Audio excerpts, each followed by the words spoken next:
All right, well, we are beginning Revelation chapter 6. And when I said it's getting a lot deeper, boy, it's getting a lot deeper now. So hopefully you're ready to take notes, and hopefully all of you have read on ahead, right?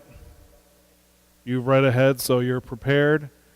And so we're getting to the opening of the first 6 seals. So what we saw already is that there was no one in all of heaven, all of earth, all of hell. I mean, there was no one worthy to take the scroll.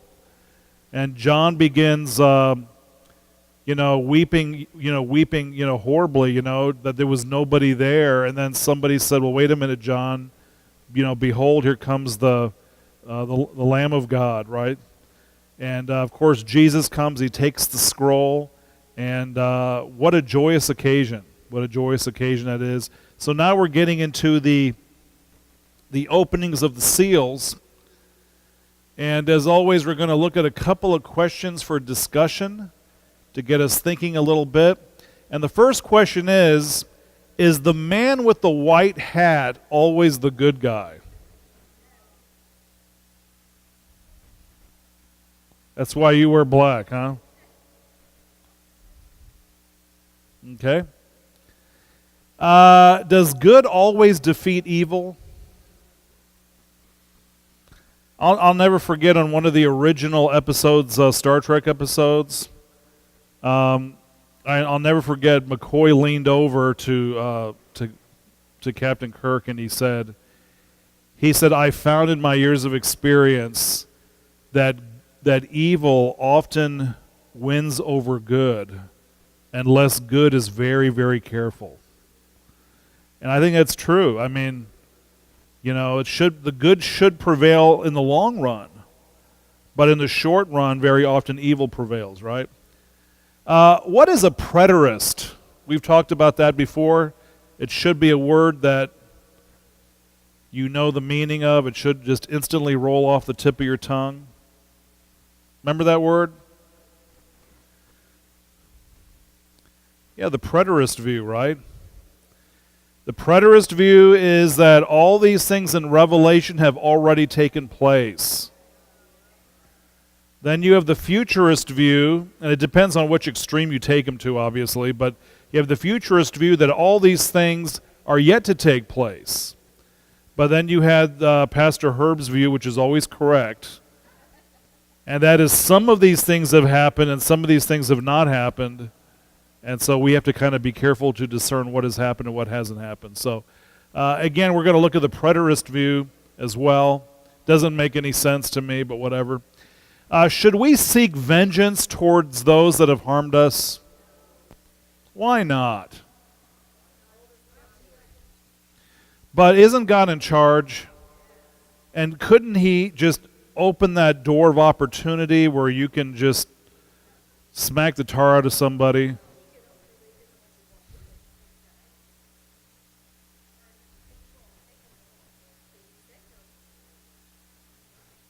So what you're saying is Satan could be tempting us, and maybe it's God's testing us to see if we are going to go through with... Okay. Any other thoughts on that? Okay. Do colors in the Bible have significance? Yeah.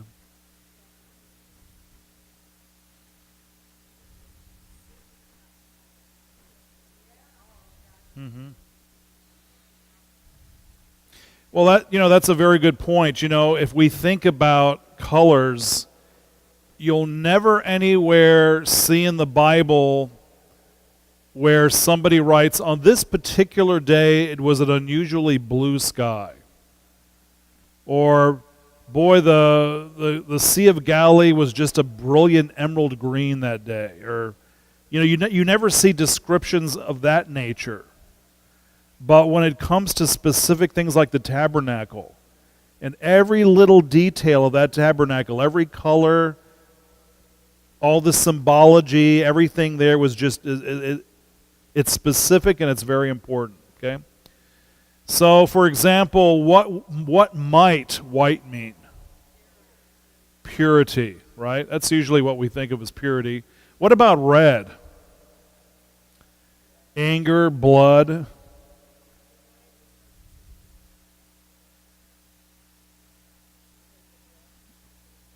Why is it? Well, this is question time now for you. This is my chance for me to find out how much you know. And then I'll know where and when to step it up later. But anyway, we'll get there. We'll get to that. What about black? Sin. Yeah. But again, remember, not all people with a white hat are good, and not all people with a black hat are bad. So you got to be careful. And what about green or ash? Yeah, we normally think of growth, okay? Well, this is going to be a little bit different, though, okay? So it is. Yeah.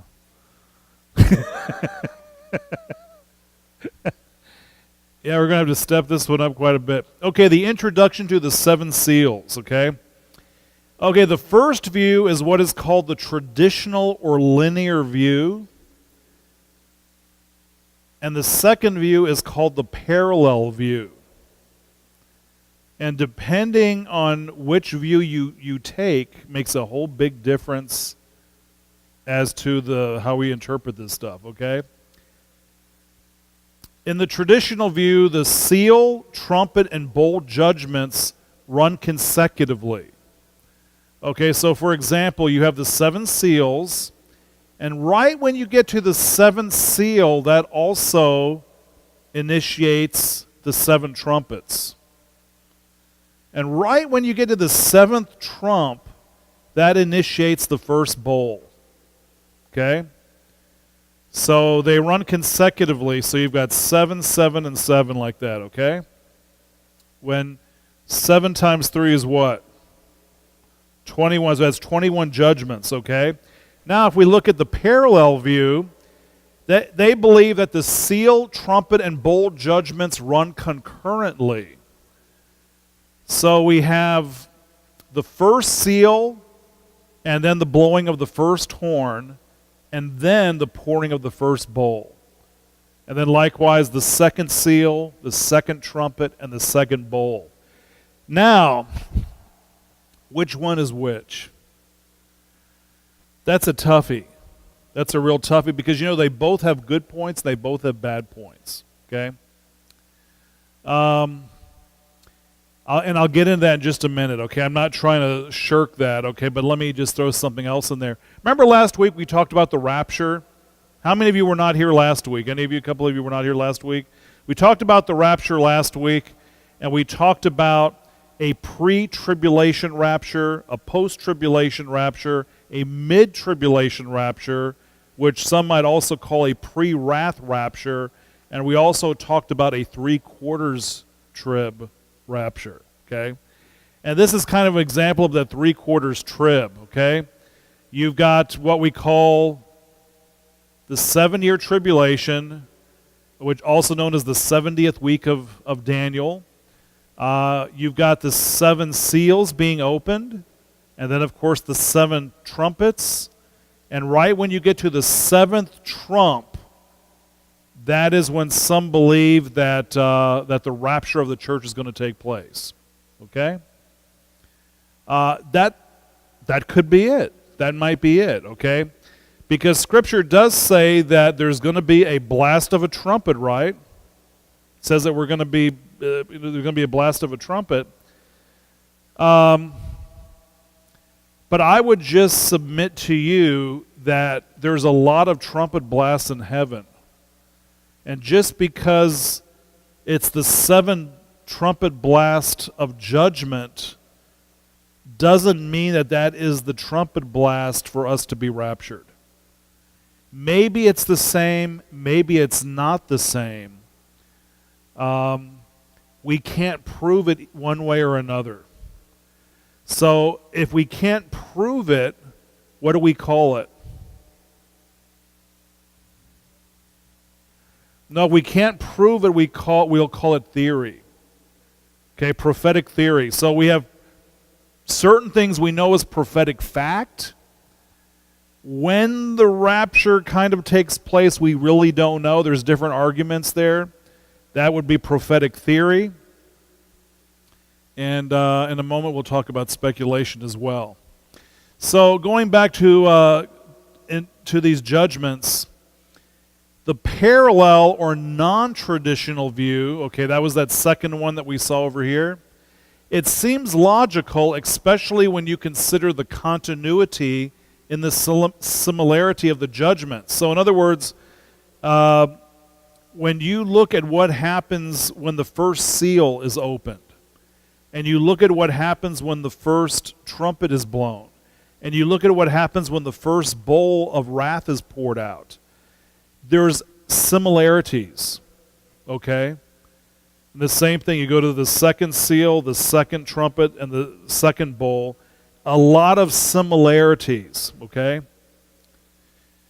Some have said that the sixth seal, which also, again, would be the sixth trump and the sixth bowl, represents the pinnacle of Antichrist's influence.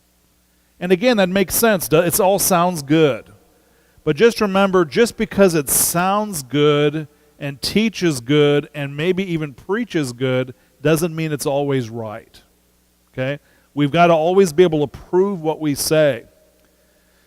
Likewise, they say the seventh seal, the seventh trump, and the seventh bowl represents the second coming of Christ. And again, that sounds really, really good. Especially when we can start reading things in. We can start saying, well, the threes represents the Trinity. You've got the Holy Trinity, then you've got the Satanic Trinity, and then we can sit there and we could go at this for months and months. But again, you got to be able to prove what you say. Now, if we go back to the traditional view, right, that was the view that was over here. It accurately depicts the violations of God's standards and the sequential 21 judgments to follow. In other words, man's sins are very, very, very bad. And therefore, God's judgments are going to be very, very, very bad. And a lot of this makes sense that He would give us judgments that are going to continually get worse. They're going to get worse qualitatively and they're going to get worse quantitatively, okay? And we might see some parallels in there, but again, there's going to be a lot of judgments and whenever we see things tripled up in the Bible, doubled up, tripled up, what does that mean? Yeah, it means pay attention or emphasis. There's a real emphasis on these judgments, okay? God will not be mocked. And so He's coming back and He's coming with vengeance. And so again, giving us 21 judgments broken down into 3 sets of 7 makes a lot of sense. And again, my understanding of these judgments will be exponentially increasing qualitatively and quantitatively. And it goes right back to the word we looked at last week, the word travail. Okay? When a woman is in labor pains, her labor pains increase in quality. In other words, the pains get worse, and they increase in quantity. It means the birthing pangs go faster and faster and faster, right? And so that is what's happening here. That's the world groaning. It's going through a time of travail. Okay. Now the scroll, again, is the title deed of the earth, yet it probably, again, has little to do with these judgments. Okay? Maybe a little bit, maybe not. Remember, because what's on the scroll, we just don't know what's on the scroll, do we? That's not for our eyes. The opening of the seals sets a sequence of events into action. However, no one but God actually knows the contents of the scroll. The opening of the first 4 seals correspond with the introduction to the four horsemen of the apocalypse. And that's what the four horsemen are usually referred to as, the four horsemen of the apocalypse. Remember that Jesus is the only one worthy to receive the scroll and to open the scroll. So again, when people make all these assumptions of what's in the scroll and what's going to happen, you got to be careful, because they're trying to sell you a book or a video, or they're trying to sell you something, okay?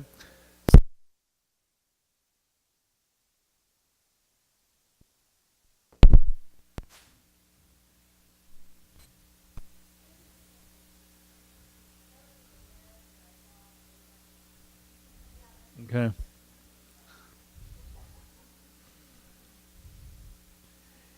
Dee dee dee dee dee dee dee dee dee.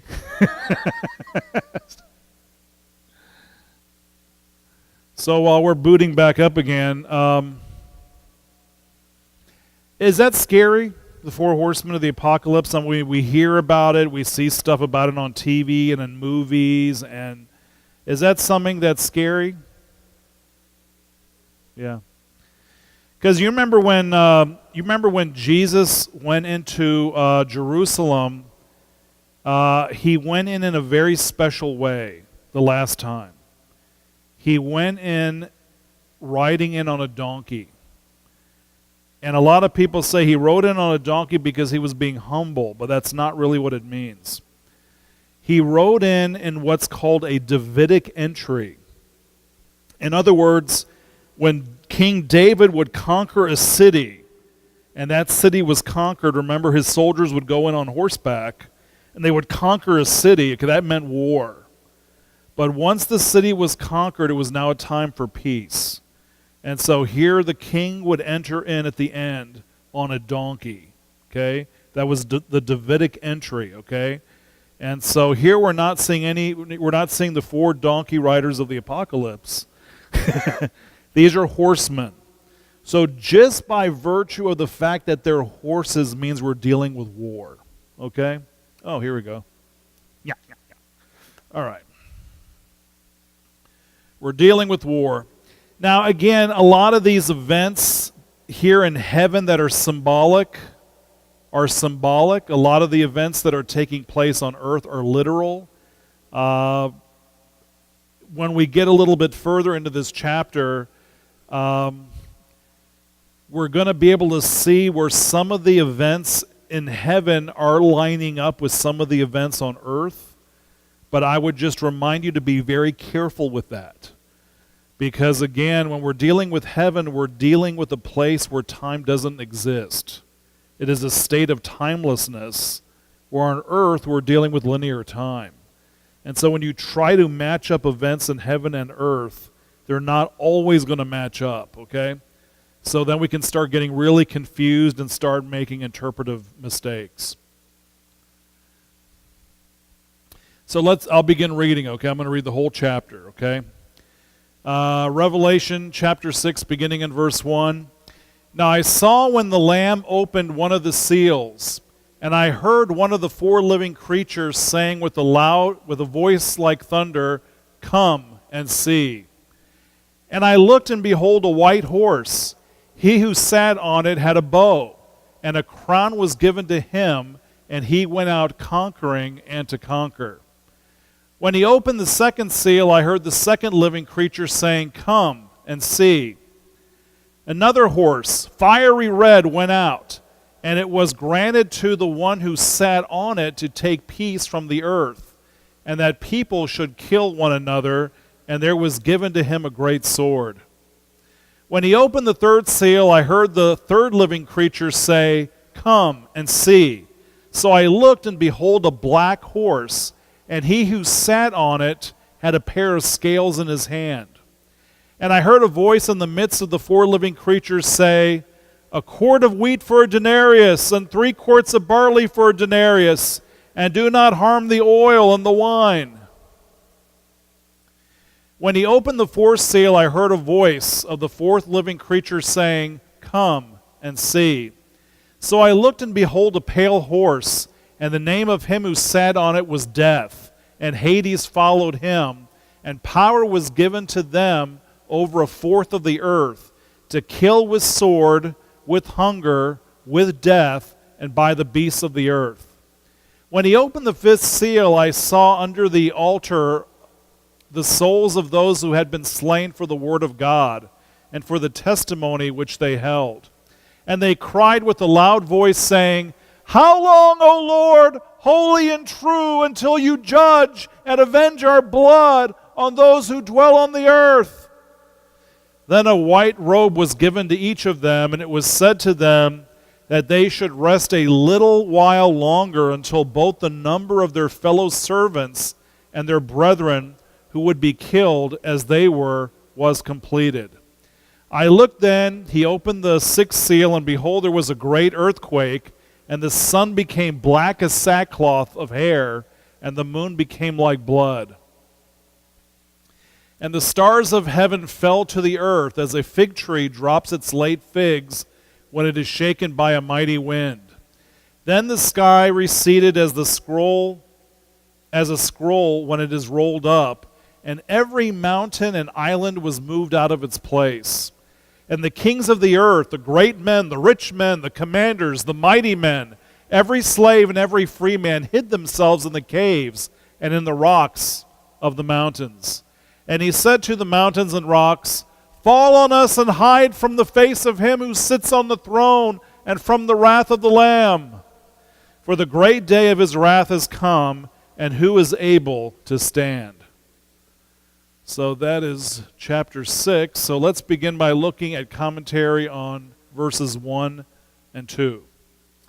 Again, he says, Now I saw when the Lamb opened one of the seals, and I heard one of the four living creatures saying with a loud voice, like thunder, Come and see. And I looked, and behold, a white horse. He who sat on it had a bow, and a crown was given to him, and he went out conquering and to conquer. Okay? So here we're dealing with the first horse right here. Jesus, of course, the Lamb opens the first seal, and a rider on a white horse comes forth.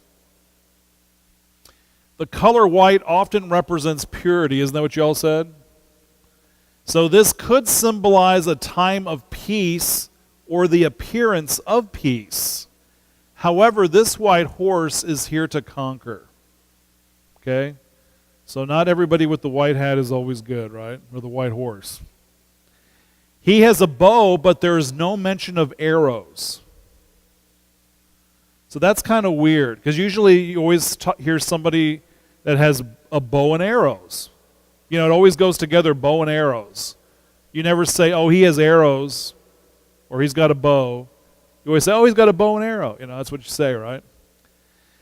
So it could be that he's gearing up for war, or he has already fired his arrows. One or the other, right? And this reference to bow could also be a reference to a rainbow. Now that's kind of interesting because he's on a white horse, and if he's carrying a rainbow, who do some people think he is? Some people think it's Jesus, right?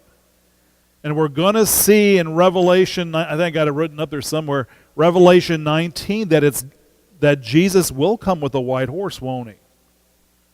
Yeah. Now, if it's Jesus, it could be, I don't think it is Jesus, okay? But who would come like Jesus? The Antichrist, right? So again, this could be the Antichrist.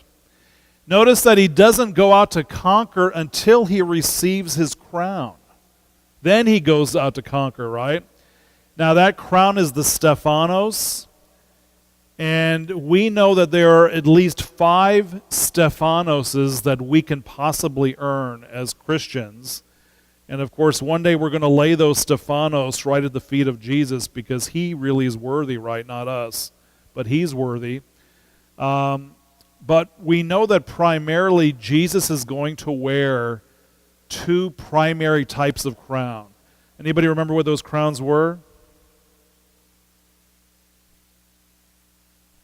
Yeah, one is called a Nezer, and that is the crown, like a high priest, the headdress of a high priest. Okay, that's called a nezer. And what's the other crown called, worn by a king? Y'all know this. A diadem. Diadem, okay? Okay. So, but this guy's going to receive a Stephanos. So obviously he earned it somehow. Through some kind of a athletic prowess.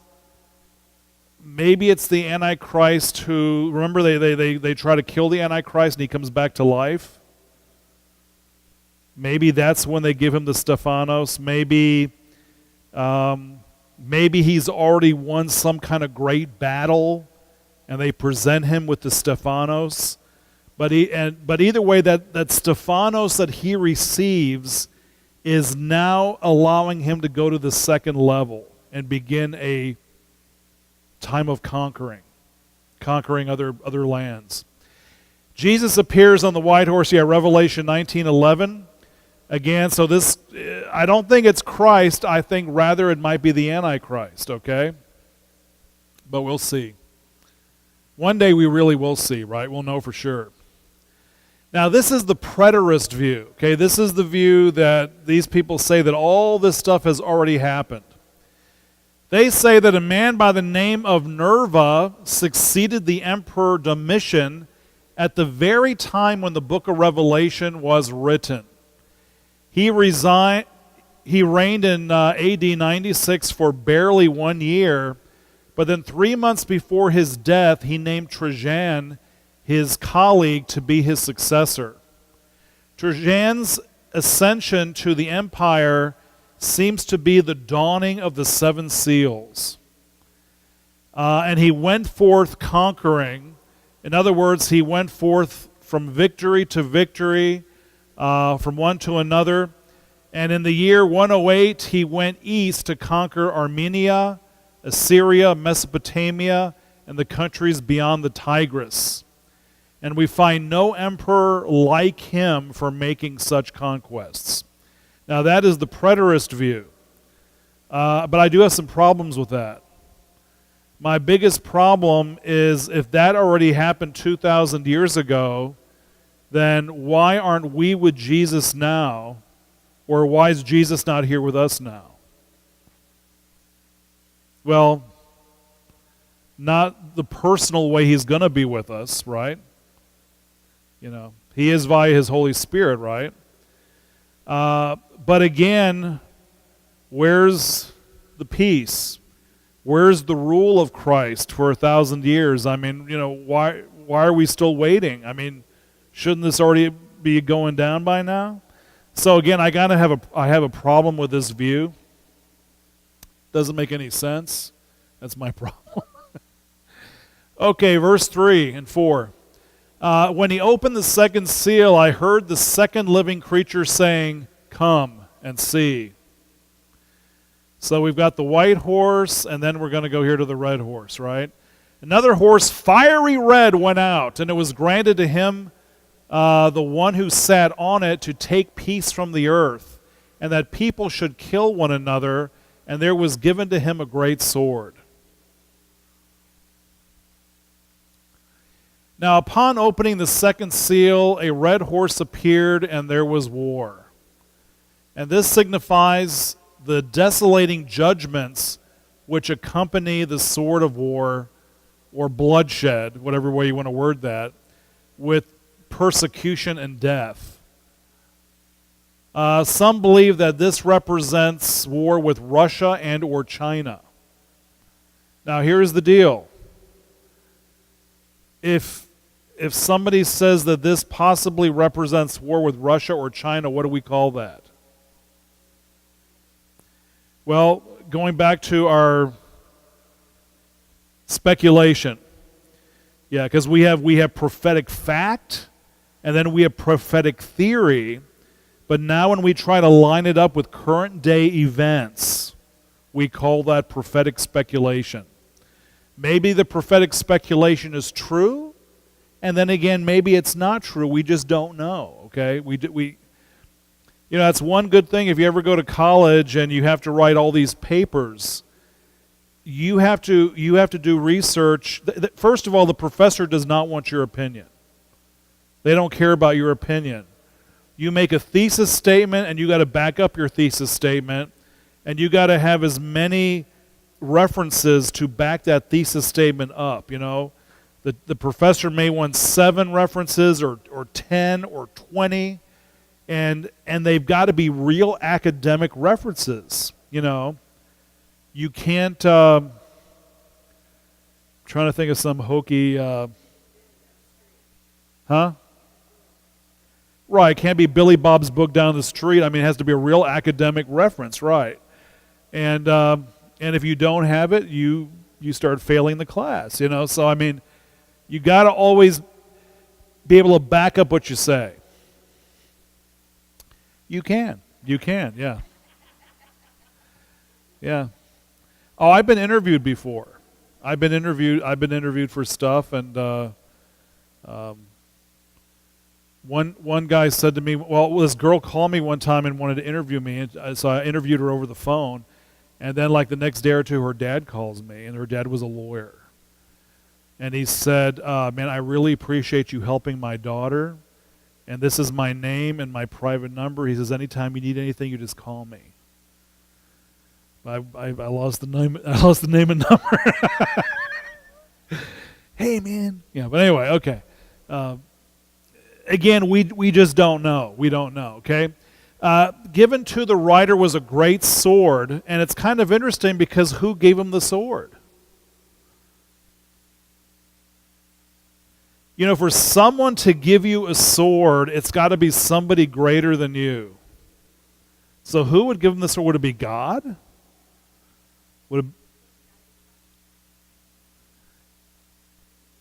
Yeah. The devil? I mean, the first guy with the crown? I don't know. The term great sword in the Greek is the word Makaria, which is a large assassin's sword. Okay, so when you see ISIS decapitating people with these little knives, that's butchery. But when you think of them coming with this gigantic executioner sword, I mean, that's exactly what we're talking about here, okay? I think a while back I showed you all a picture of one that somebody claimed that it was St. Peter's sword. And if you remember, it was flat on the end. You all remember that sword I showed you a long time ago? Yeah? And I said, well, that's not St. Peter's sword because I know exactly what that's an executioner's sword, okay? Because an executioner's sword, this was a European, by the way, not Asian. It was a European because the Europeans blunted their swords on the end for execution, because you don't need to be stabbing people in an execution. And what they would often do is they would often drill a hole or some multiple holes in the end of the sword. And for years they wondered what were those holes for, and they thought, well, maybe it's for hanging the sword up. But they say no, that if he wields the sword correctly, you can hear the wind whistle through those holes right before it chops your head off. Okay? But now when we're dealing with an Asiatic sword, it's going to look different, obviously, okay? I collect swords, so that's how come I know all this stuff. Okay, so, and these swords were designed to be big enough to where you can cut a horse's head off. Because when you're in battle, you know, if your horse goes down, you want your enemy's horse, okay? But you don't want your enemy to get another horse, right? So you might have to take the horse's head off, right? So that's what they would do. They would sometimes take the horse's head off, okay? So that's why that's a big horse, big sword. And of course, this may elude, some believe that eludes to weapons of mass destruction. And what is that weapons of mass destruction? Prophetic speculation. Okay? It sounds good, doesn't it? It sounds like that big sword would be alluding to a weapon of mass destruction, but again, we don't know. We don't know. Okay. All right, 5 and 6.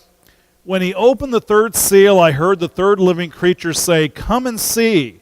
So I looked, and behold, a black horse, and he who sat on it had a pair of scales in his hand. And I heard a voice in the midst of the four living creatures saying, "A quart of wheat for a denarius, and 3 quarts of barley for a denarius, and do not harm the oil and the wine." Well, of course, I think you all know we're talking about famine. Famine, okay? Very prevalent today. It's always been prevalent, and it's going to become much more prevalent.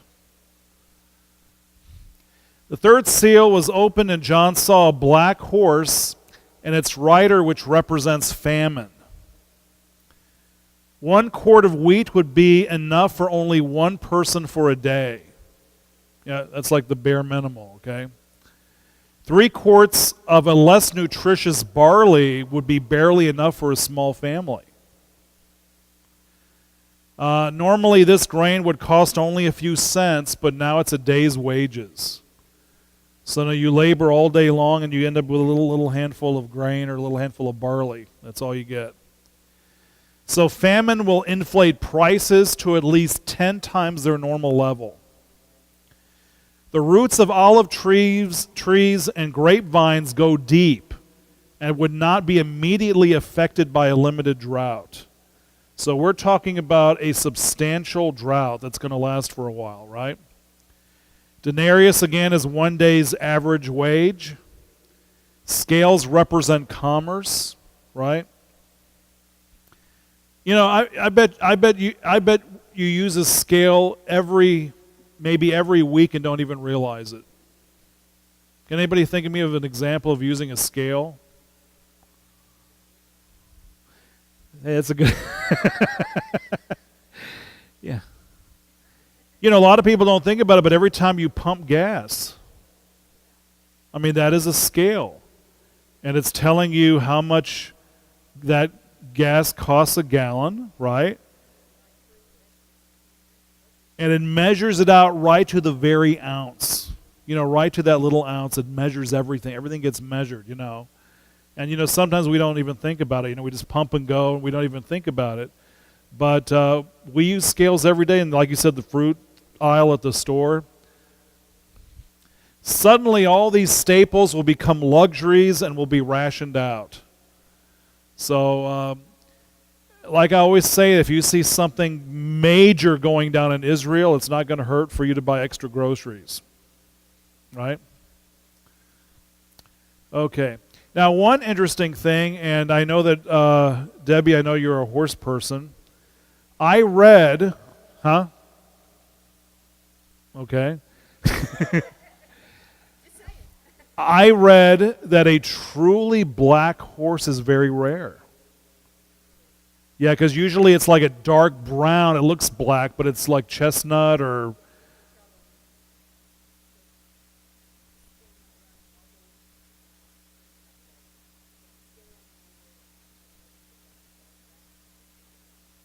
Okay.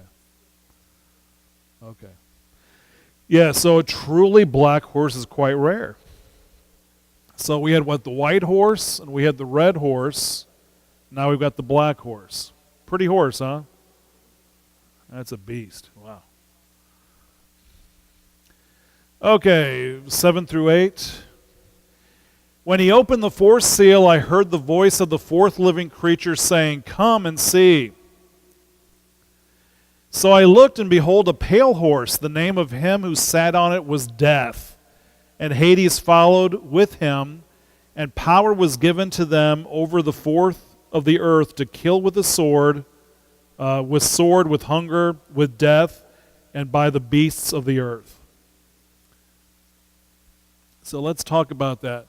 The fourth seal was opened, and John saw a pale horse. Now that word pale, right, that's what a lot of people, they watch Clint Eastwood movie. What is that one? Is it A Fistful? Which one is it where he's got the pale horse? Yeah. Right. Well, this one in the Greek is called chlora something, like where we get our word chlorophyll. And this actually translates really to a puke green. Okay? It's not the pretty green, but it is a deathly, pukey green, and some have described ashy, like, somebody's dying there and they look all gray and whatever, okay? So that's what it looks like, okay? The progression of the four horsemen of the apocalypse are logical. First you would have war. War, of course, leads to bloodshed. Bloodshed leads to famine. And, of course, the famine ultimately leads to pestilence. And power was given to them to kill with what? The sword, starvation, death, and the beasts of the earth. Now, we haven't really talked about the beasts of the earth, but the implication there is that animals are going to go wild during this time period. I don't know if your pet is going to go crazy and attack you.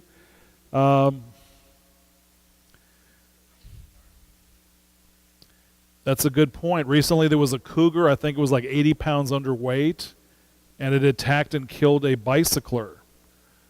And I think she did everything right. She even took her bicycle and threw it at the cougar, and he went away for a little while, but then he came back and mauled her to death. Right. Good point.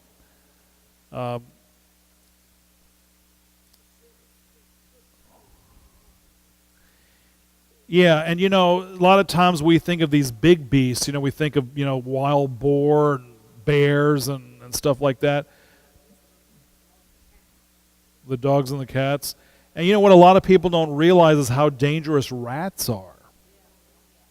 Extremely dangerous. Yeah. Yeah, they get big, and if they have any fear of humans, they get over it really fast. And they are known to work in packs and attack. And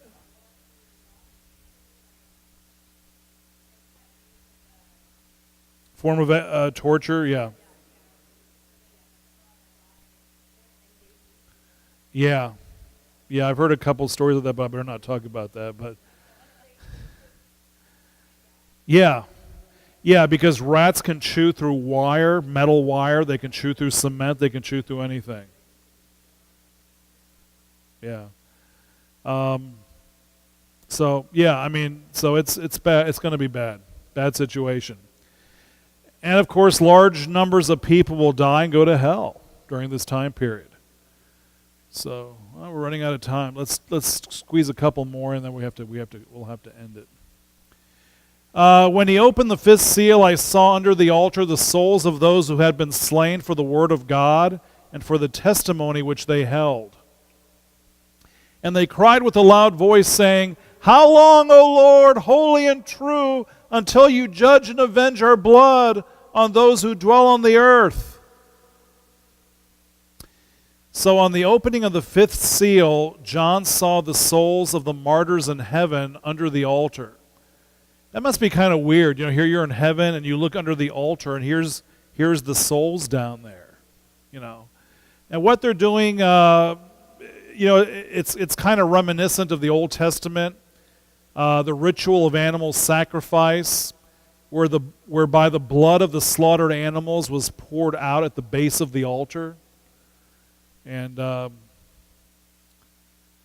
two altars are mentioned in Revelation. We've got the golden altar of incense, and we've got the altar of burnt offerings mentioned here and in other places in the book of Revelation. And at this, the souls of the martyrs prostrate themselves because they know that their blood would be avenged. Okay? Not that split second, okay? But very soon their blood would be avenged. So they're prostrating themselves before the Lord. They want vengeance. They want vengeance. And God said, vengeance is mine, right? So they just have to be patient and they have to wait, and God's gonna take care of that, isn't he?